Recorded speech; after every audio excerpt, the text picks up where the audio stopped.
Okay, so first we'll discuss the electrolysis of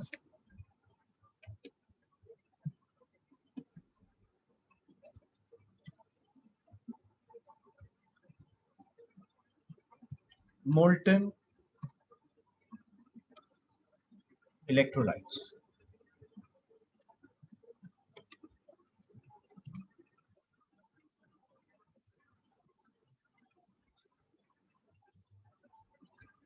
Molten electrolytes means the electrolyte does not contain any water. So if it does not contain any water, we call them as molten electrolyte. An electrolyte, specifically, it should be molten in a solid state. It can, because ionic compounds in a solid state cannot conduct electricity. So if I have a solid electrolyte, it won't conduct electricity because in ionic compound does had not have free charges or free ions to move or electrons to move.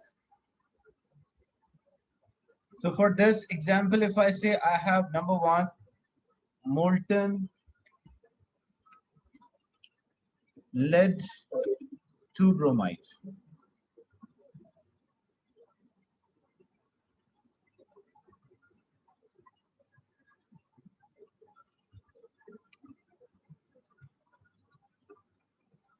So first we'll draw the electrolytic cell. We have molten lead 2 bromide. So this is the electrolytic cell. It contains two electrodes. One is anode, another one is cathode. How I can identify anode or cathode? It's from the battery terminals only I can identify. So in this case, left hand side is anode and the right hand side is cathode. Because the one which is connected with the positive terminal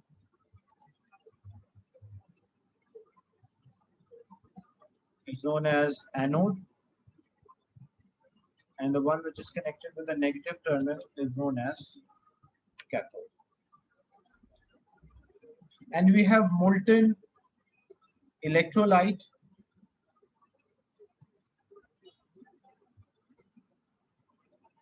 So this electrolyte is molten lead 2 bromide. So what are the ions present? Because the formula of lead 2 bromide is PbBr2. That's a formula for lead 2 bromide. How I can write a formula? We discussed lead. If this Roman number shows the charge of the lead, it's +2, and bromine belongs to group 7. So if an element belongs to group 7, the valency of the charge is -1. To write a formula, we cross multiply. So when I cross multiply, the formula of lead 2 bromide will be PbBr2.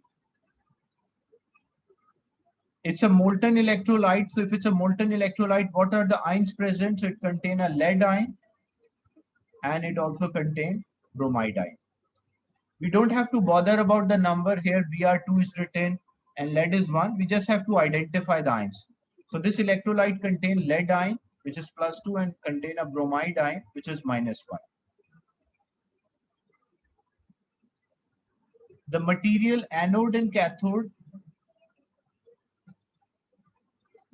the material from which we can make anode and cathode, we can use either graphite or platinum.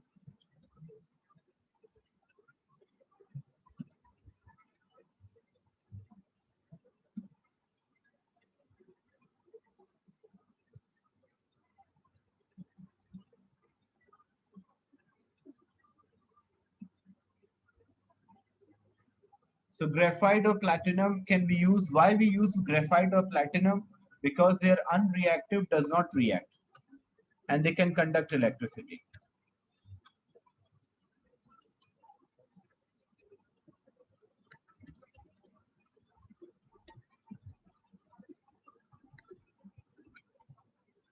So if a question is why we select a graphite or platinum for anode or cathode, because the reason is they're unreactive, does not react.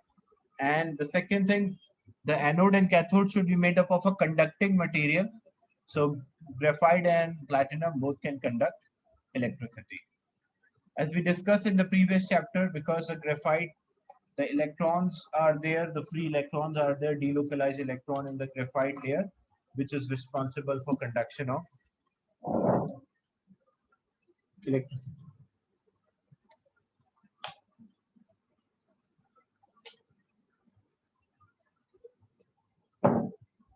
So what will happen, how this reaction occur, how electrolysis occur for a molten lead to bromide. So first, the negative terminal of the battery will supply electrons. So there will be most of the electrons on the cathode. And the positive terminal of the battery will attract the electron from anode. So there will be majority or most of the positive charges will be there at anode. Lead ions, where it is attracted, towards anode or cathode. The lead is a positive ion. So where it will be attracted, towards anode or towards cathode? Cathode. So lead ions are positive charges. So positive charges are attracted towards cathode. So lead ions will move towards cathode. So the lead ions are positive, attracted towards cathode. As they are attracted towards cathode, what will happen? During electrolysis, the ions will change into atoms or molecule. So when you are doing electrolysis, the ions will change into atoms or molecule. So because lead is a metal, metal exists as an atom. So what happened? Lead ions, which are positive ions, so lead charge is +2 or 2 plus. How many electron it required to be atom again?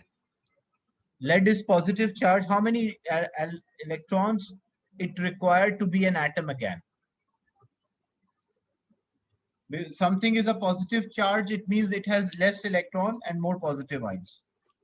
So it required 2 electrons. So lead, and it's easy to remember, look, what is the charge written here? +2. So lead is +2. It will take 2 electron, or 2 electrons are added, and what will happen? Lead will become lead atom.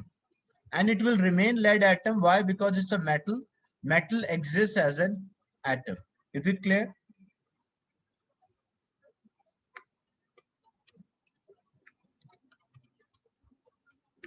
So what happened at cathode? The lead ions are positive ions.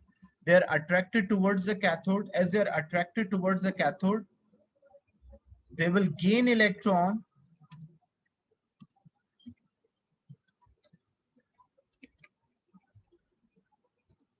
and change to atom. So what we will observe, because the lead is a metal, so this lead metal will stick to the cathode. So as a lead metal will stick to the cathode, what will happen to the size of the cathode? What will happen to the size of the cathode? Increase or decrease?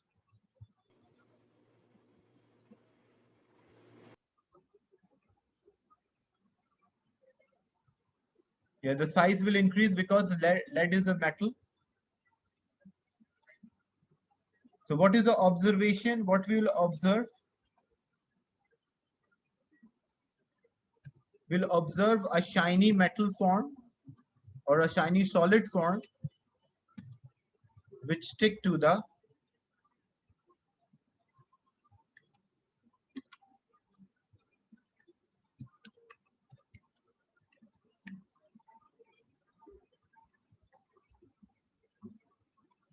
so shiny metal deposited at cathode.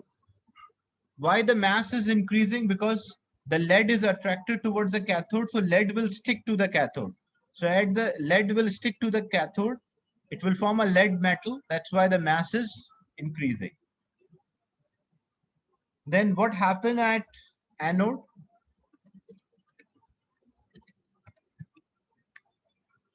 So what happened at anode? Bromide ions are negative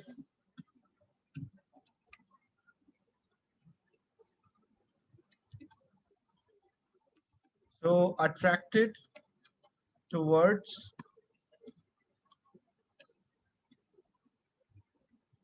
anode.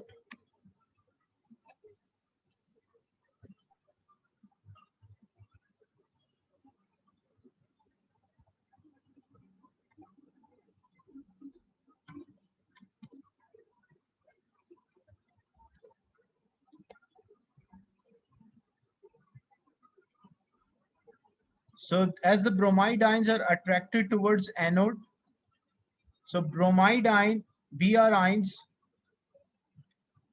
because it's a negative, so they have more electrons.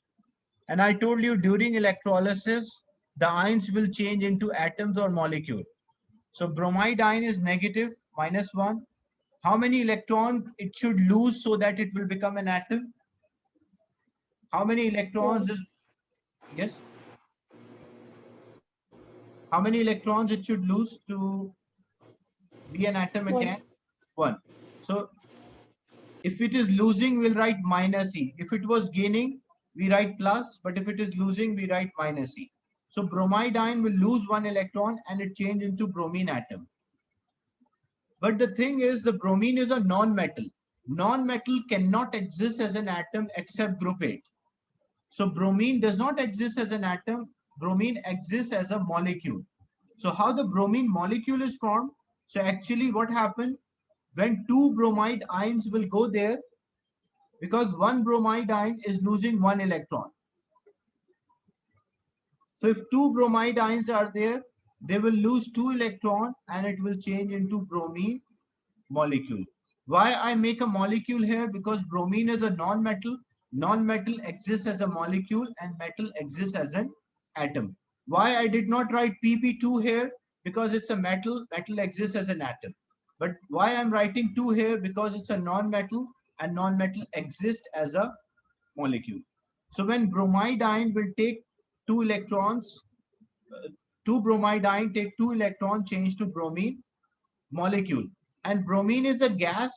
It's a volatile liquid or it can easily convert into gas. So what we'll observe for a bromine, we observe a brown gas is released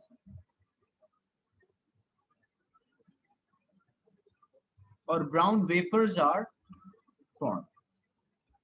So bromide ion are negative ions. They are attracted towards anode. So as they are attracted towards anode, they will lose electron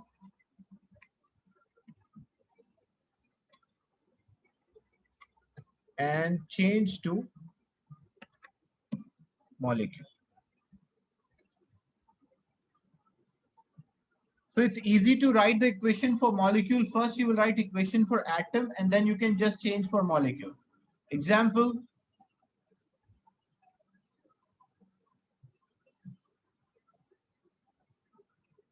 the bromide ion was there. One bromide ion is losing 1 electron and it changed to bromine atom. First, we write equation for atom. Now we want to make for molecule. To be a molecule, when two bromide ions are there, they should lose 2 electrons and it will change into bromine molecule. And what we will observe, bromine,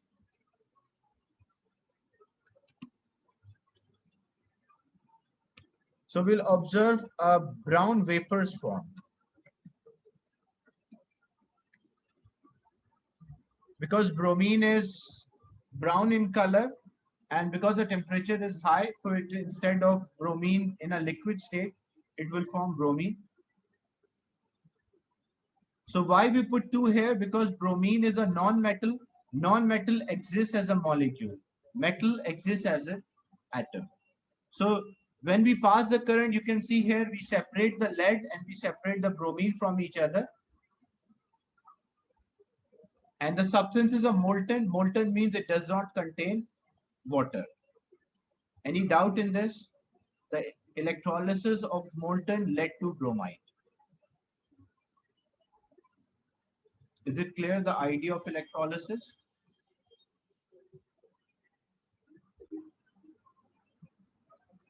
If something is gaining electron, if something take electron or gain electron, we call that as reduction. This is a chemical term used for gain of electron.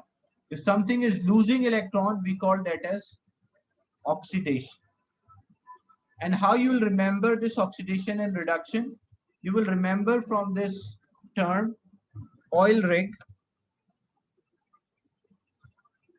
So O stands for oxidation, I stands for is, and L stands for loss.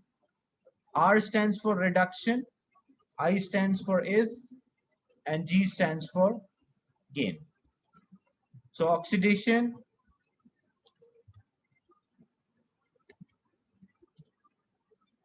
is loss of what? Loss of electron, where reduction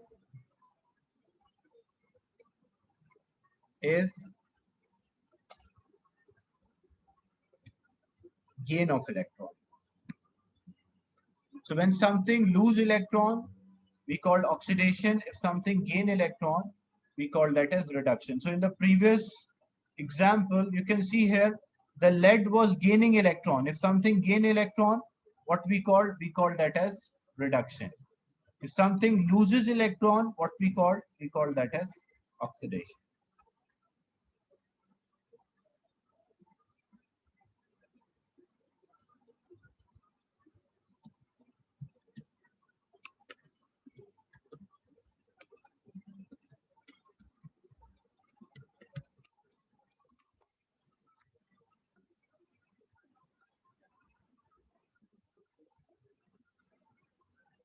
Take the screenshot. I will give another example of molten electrolysis.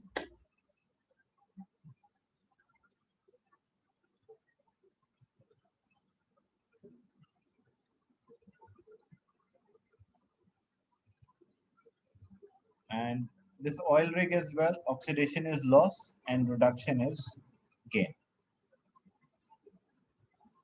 Loss of what? Loss of electron. If something is losing electrons, we call oxidation, and something is gaining or taking electrons, we call that as reduction. Another example, if we are doing electrolysis of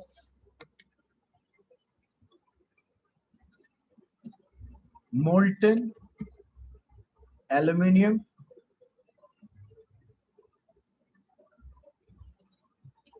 oxide. So if we want to do electrolysis of the molten aluminum oxide, so first we have an electrolyte.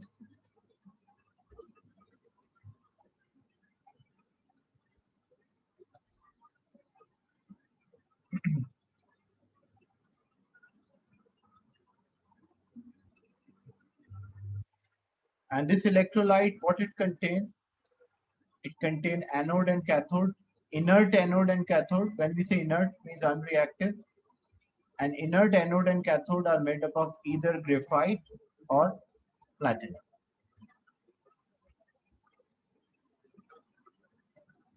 So the one which is connected with a positive terminal is known as anode, the other one is known as cathode.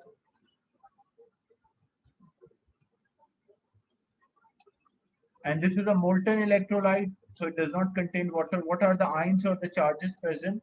It contains aluminum ion and it contains oxygen ion.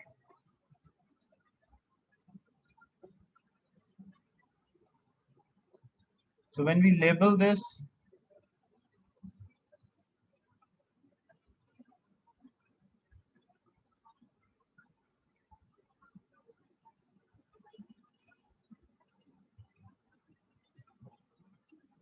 anode, cathode, and they're made up of inert or unreactive, either graphite or platinum.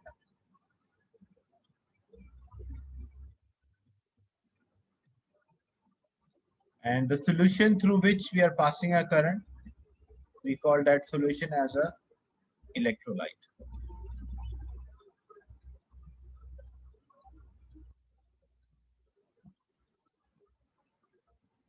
If I say that show the movement of electrons, so electrons are coming out from the negative terminal. This will have majority of the electron, and electrons are removed from the anode, so this will have majority of the positive charges. Aluminium ion, what will happen? Where they are attracted, towards anode or cathode? Aluminium ion. So aluminium ions are positive ions, so they are attracted towards cathode. So what will happen at cathode if I say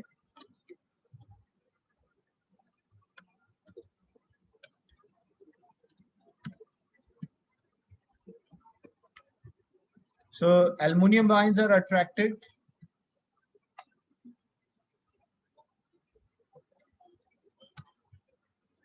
Aluminium ions are positive, so attracted towards cathode. And as they are attracted towards the cathode, what aluminium is +3 charge, so aluminium is +3. How many electron it required to be an atom again? So aluminium, yeah, so and it's easy to remember. Look, if the charge is +3, it will take 3 electrons and it changes because aluminium is a metal, so it will be aluminium atom. And whenever metal is formed, what is the observation? Whenever metal form, you will observe a shiny solid. Instead of mentioning shiny metal, you can mention a shiny solid form. So shiny solid deposited at cathode. What is this change? Reduction or oxidation? What is this change at cathode? Is it reduction or oxidation? It's gaining electron. If something gain electron, It's reduction. yes, if it's gaining electron, reduction, because aluminium is +3 and it takes electron. So something take electron, we call that change as reduction. So always at cathode, reduction will happen. And what will happen at anode?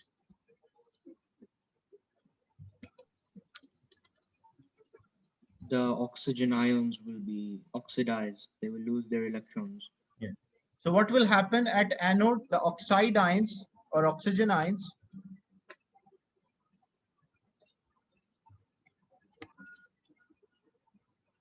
are negative,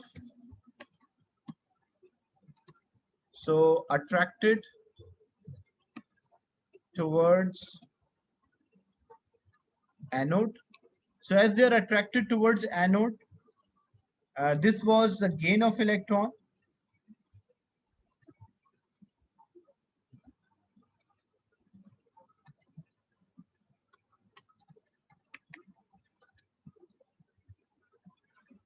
So oxygen ion is -2. How many electrons it should lose to be an atom first? How many electrons oxygen should lose to be an atom again? So it should lose 2 electrons. So when oxygen will lose 2 electrons, it will be an atom. But oxygen is a non-metal. How the non-metal exists? The non-metal does not exist as an atom. It should be a molecule. So when, is it clear? The first one is for atom, but because the non-metal does not exist as an atom, so when 2 oxide ions are there or 2 oxygen ions are there, they will lose 4 electron and it will form oxygen gas. And what is the appearance of oxygen? Oxygen is colorless gas. Or you can see bubbles, you will observe. So what we'll observe, because oxygen gas is there and oxygen is a colorless gas, so we'll only observe that there are bubbles formed at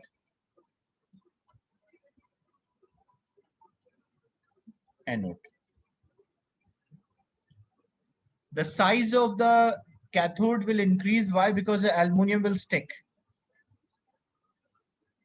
the metal generally stick, so size will increase. But what happened? There is no change in size for anode. Size of cathode will increase. What is this change? It's oxidation or reduction?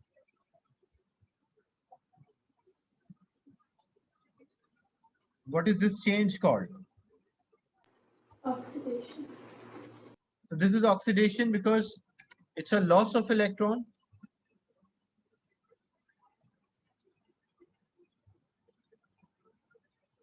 So we call this change as oxidation.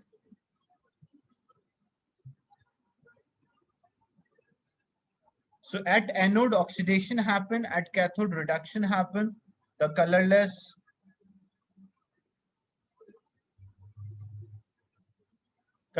gas or bubbles are observed at anode and a shiny solid deposited at cathode.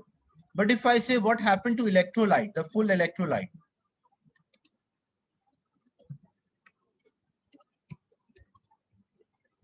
so what happened to electrolyte? Basically, you separate aluminum from oxygen. So whenever you separate the substance from each other, we'll say the electrolyte is used up.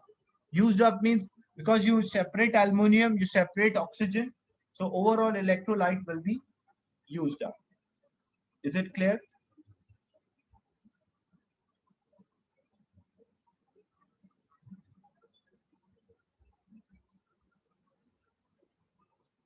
Any doubt in this electrolysis of molten? We are doing the electrolysis of molten substances.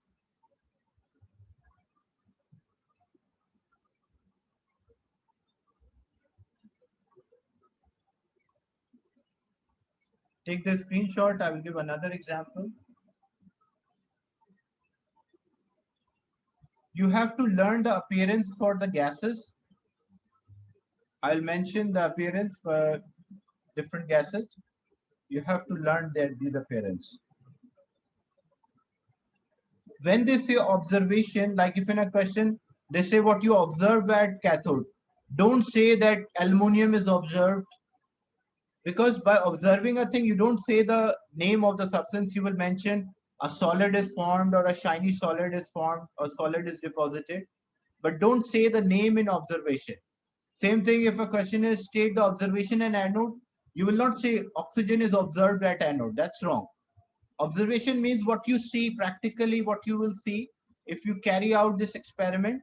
So we'll observe bubbles or we'll observe gas, a colorless gas, but don't say the name in the observation. That is not true, correct way of answering observation.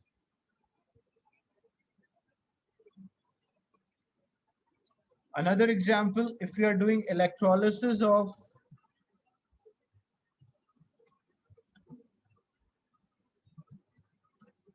molten sodium or say calcium chloride.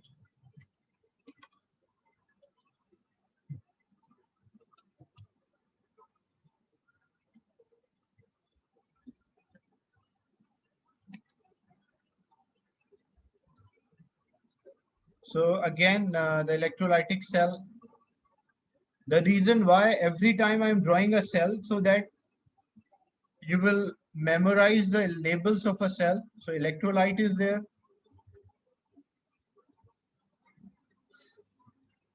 Anode and cathode.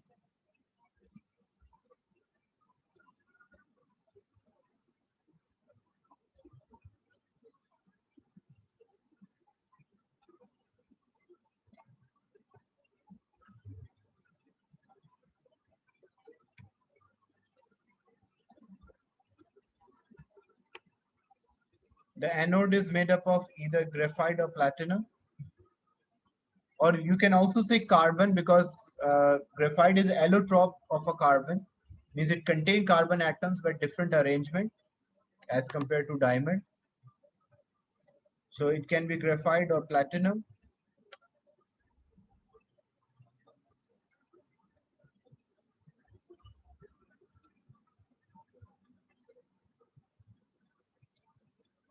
And we are doing electrolysis of molten calcium chloride. So what are the ions present in this? It contains a calcium ion and it contains a chloride ion. What is the movement of electrons from a negative terminal? Electron will go out and the positive terminal will attract the electron from anode. So majority of the positive charges will be there. What happened at cathode?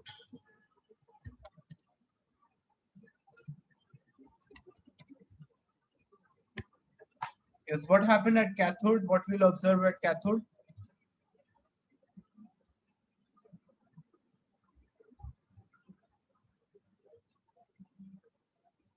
So calcium ions are positive ions. So calcium is actually attracted towards cathode. So the same statement I will just copy from the previous slide. Instead of aluminum, what will happen? Calcium ions are positive ions, so attracted towards cathode and gain electron. So calcium is a group 2 element. So calcium is +2. How many electrons it should gain? If it's +2, how many electrons it should gain? It should gain 2 electrons and change into calcium atom. Because it's a metal, metal exists as an atom. And what we call this change, if something gain electron, we call that as reduction.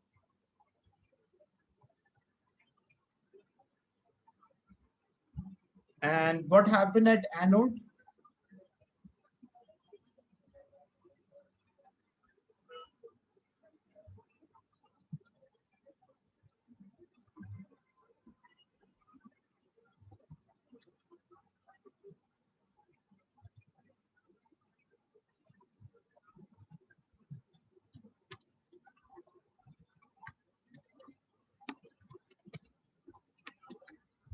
At anode, the chloride ions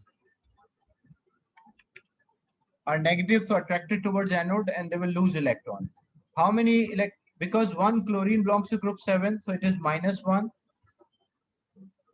So chloride ion will lose 1 electron and change to chlorine atom.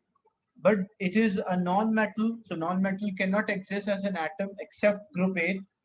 So if 2 chloride ions are there, they will lose 2 electrons and it will change into chlorine gas. What is the observation at cathode? A shiny solid. And what is the observation at anode? You have to learn the appearance of a chlorine. So fluorine is pale yellow, chlorine is yellowish green.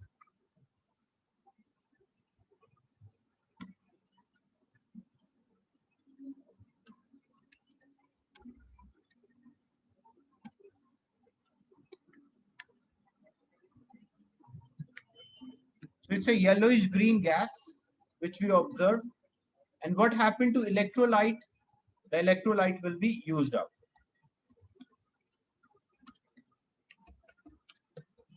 So in molten substances, the electrolyte will always be used up, means consumed or used up. Calcium move towards cathode and chloride ion move towards anode. And because it is gaining electron, it's losing electron, we call that as oxidation.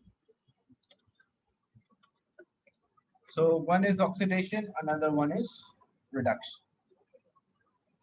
And we'll observe yellowish green gas is given off.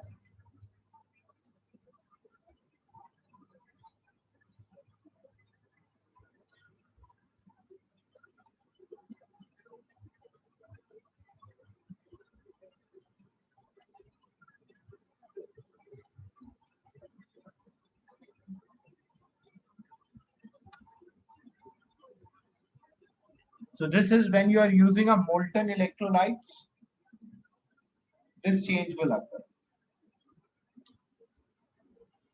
Any doubts related to this electrolysis of molten substances?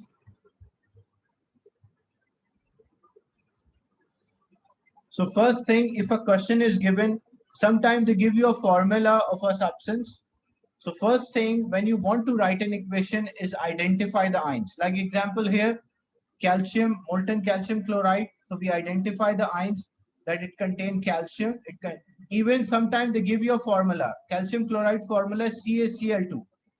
But don't bother about the number of the particles given in the formula. You just have to identify the ions. Your first step is always identify the ions. So this contain calcium ion and chloride ions. Don't bother about whether it's written 2, whether it's written 3. Don't bother about this number. Just identify the ions and then write the equation for anode and cathode.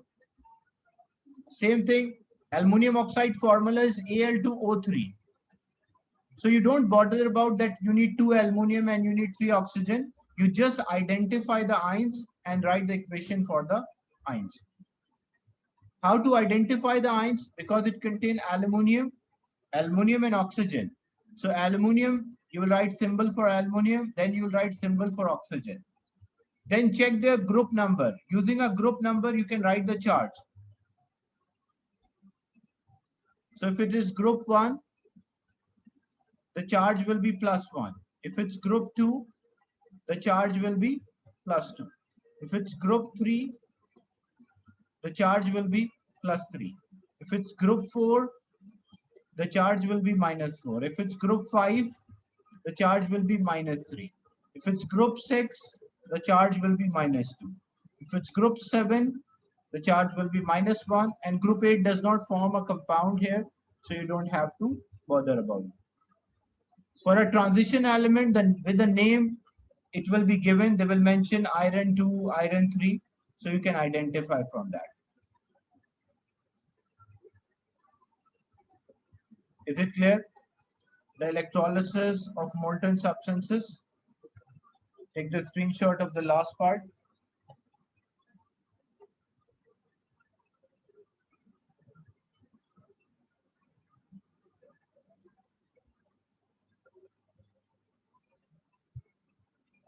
Any doubt related to this electrolysis?